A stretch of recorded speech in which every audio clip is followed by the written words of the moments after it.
salut, j'espère que tu vas bien. Aujourd'hui on va faire un petit atelier maison, c'est-à-dire que nous allons confectionner notre déo maison. C'est la première fois que je vais faire ce genre de choses, donc c'est une expérience autant pour moi que pour vous et nous allons la réaliser ensemble. J'ai avec moi tous les ingrédients qu'il faut pour pouvoir réaliser son propre déodorant maison.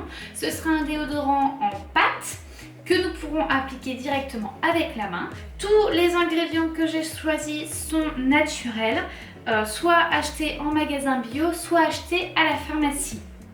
Pour ce faire, nous aurons besoin de 100 g d'huile de coco liquide, 40 g d'arrowroot ou de fécule, 60 g de bicarbonate de soude extra fin que j'ai acheté en pharmacie. Et nous aurons besoin de 10 gouttes d'huile essentielle de sauge sclarée, un petit récipient en verre de 200 ml.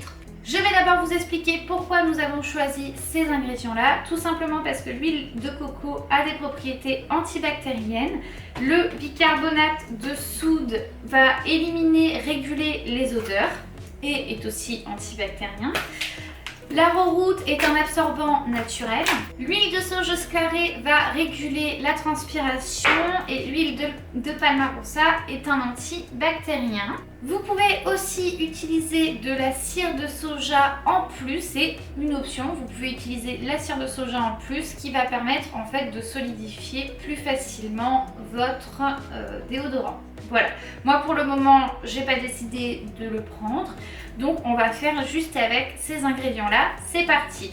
Alors pour l'huile de noix de coco, il faut la liquéfier. Donc ce qu'on va faire, soit vous pouvez le faire au bain-marie, soit vous pouvez le faire avec l'aide d'un micro-ondes. Moi je vais le faire avec l'aide du micro-ondes. Alors ça y est, j'ai rendu liquide mon huile de coco. Donc à l'aide d'une balance, on va y mettre 100 g directement dans mon contenant. On va pas se prendre le chou, il nous faut 100 g. Alors on va ici. On va tarer d'abord, c'est toujours mieux. Hop là, je suis à 102 g, ça va. Une fois qu'on a mis notre huile, on va pouvoir incorporer tous les ingrédients poudreux, c'est-à-dire l'arrowroot et le bicarbonate de sodium. Voilà, 60 g de bicarbonate de sodium. Hop, je vais mélanger un petit peu avant. On va le mettre dans notre préparation.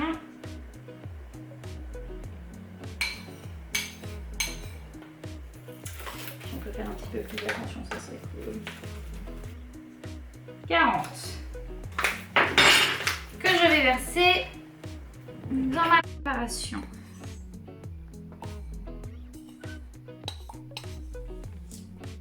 Une fois que vous avez tout versé, nous allons pouvoir touiller. Et hop là, le mélange, voilà, ça doit ressembler un petit peu à du lait. Il faut bien mélanger pour éviter tous les grumeaux, tout ça. On mélange tout doucettement, tout tranquillement. Et c'est maintenant qu'on va pouvoir mettre nos huiles essentielles.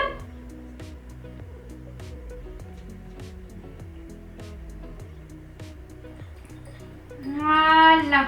On mélange bien le tout, il n'y a plus de grumeaux. Voilà à quoi ça doit ressembler. C'est parfait. Et maintenant que c'est fini, on va pouvoir le placer au frigo pour que ça se durcisse. Si jamais vous avez envie de rajouter du coup la cire de soja, il faut la faire fondre en même temps que l'huile de coco et la mélanger en même temps avant de commencer toutes les étapes suivantes. Donc là on va la laisser reposer au frigo. Je ne sais pas du tout combien de temps ça va prendre, je pense que ça doit dépendre du frigo. Donc on la laisse reposer et puis je vous retrouve juste après, enfin juste après pour vous maintenant, quand elle sera bien toute dure. Voilà! Donc voilà à quoi ça doit ressembler. Donc c'est de la pâte. Voilà, et en fait, putain, je pense que je l'ai faite un petit peu trop. Je crois que je l'ai peut-être faite un petit peu trop durcir. Bon, de toute façon, elle va se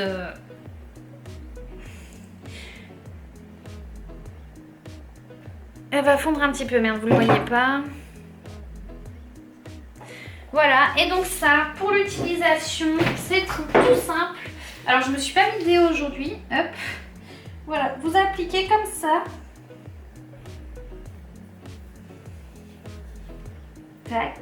Donc voilà, c'est tout bon, ça se conserve relativement bien, à laisser bien entendu dans un endroit ni trop chaud ni trop sec, voilà, enfin ni trop humide, donc dans la salle de bain, dans votre petit placard, je pense que c'est bon. Vous aurez quoi qu'il arrive mes impressions sur Instagram si réellement ça fonctionne, je pense qu'il n'y a vraiment pas de souci, j'ai bien suivi la recette et sincèrement je pense que c'est bon.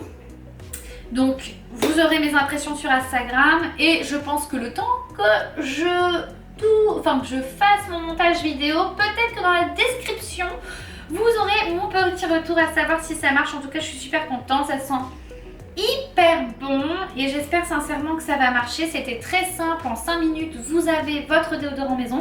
Par contre faites attention car il y a quand même des huiles essentielles, donc à préconiser, ne pas utiliser pour les femmes enceintes, pour les enfants. Si vous avez la moindre irritation, des démangeaisons, surtout vous en parlez bien à votre médecin. Faites attention car ça reste des huiles essentielles et il faut faire attention avec les huiles essentielles. Voilà, en tout cas j'espère que cette petite vidéo vous aura plu. En tout cas moi j'ai vraiment apprécié la faire, j'ai vraiment apprécié faire mon déodorant maison. Je trouve ça vraiment trop cool, ça prend 5 minutes, c'est pas cher parce qu'une fois que vous avez acheté tous les ingrédients, vous pourrez vous en servir plus tard. Donc ça c'est cool. Et puis je vous dis à très vite pour une prochaine vidéo. Bye!